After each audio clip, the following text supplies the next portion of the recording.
So, let's talk about one of our most, unsettling emotions, hatred.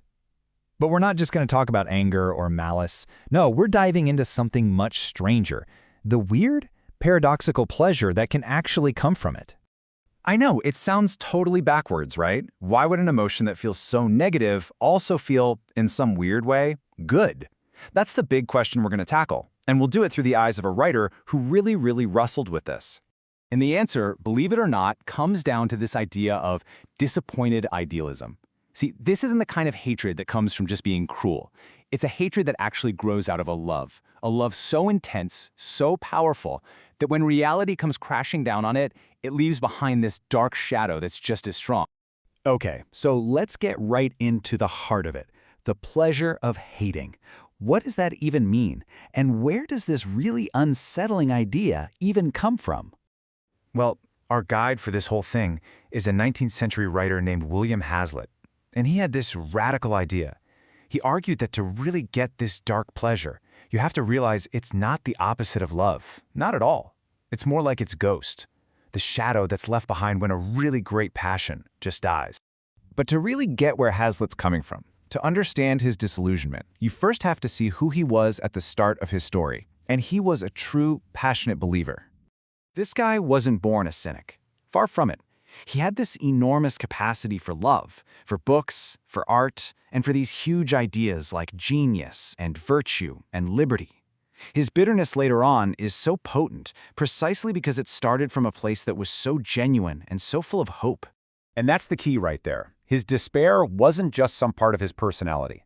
It was a conclusion he came to after life taught him some pretty brutal lessons. He was, as he put it, educated into it. So, how does that education actually happen? How does all that passionate joy start to curdle and turn into something else? Well, it happens when joy starts to feel like work. You know what I'm talking about, right? Think about your favorite song. You listen to it on repeat, you can't get enough of it, and then one day you put it on and the magic is just gone. That feeling, that emotional exhaustion, that is exactly what Hazlitt is getting at. He has this incredible metaphor for it. He compares poetry to nectar. The drink of the gods. But even nectar, the sweetest thing imaginable, becomes tasteless if you have too much of it. The pleasure we get from things, it's not infinite. And this all leads to his core argument. Just look at this comparison. Pleasure, he says, is fragile. It needs energy, it needs focus, and it fades. But hatred is durable. It fuels itself. It asks for nothing from you. And because of that, it can last a whole lot longer. Because it's so durable, something really strange happens. Hatred can actually become a kind of shelter, a safe place to hide from the pain of seeing your highest ideals get completely betrayed. Just think about those ideals that Hazlitt held so dear. This belief in pure, unadulterated genius. This faith in virtue and the basic goodness of people. And this one was huge for him. Liberty. The passionate, all-consuming hope for a free and just world. For Hazlitt, living in the wake of the French Revolution, these weren't just abstract concepts. He watched as genius was sold out, as virtue became hypocrisy, and as the promise of liberty was just crushed. The words themselves became hollow, and hating that hollowness was way easier than mourning the beautiful idea he had lost. But the journey doesn't stop there with hating the world. It takes one last, really devastating turn inward. The final enemy, in the end, becomes yourself. So here's how it plays out. At first, hating the world is a defense. It's a shield, right? It protects you from being let down again. But then it becomes a habit. It's just your go-to feeling. And then comes the final, most painful step. You turn that hatred on yourself for being stupid enough to hope in the first place. So his deepest regret wasn't that the world had failed him.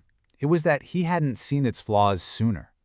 He's literally punishing himself for his own optimism, for ever having dared to hope.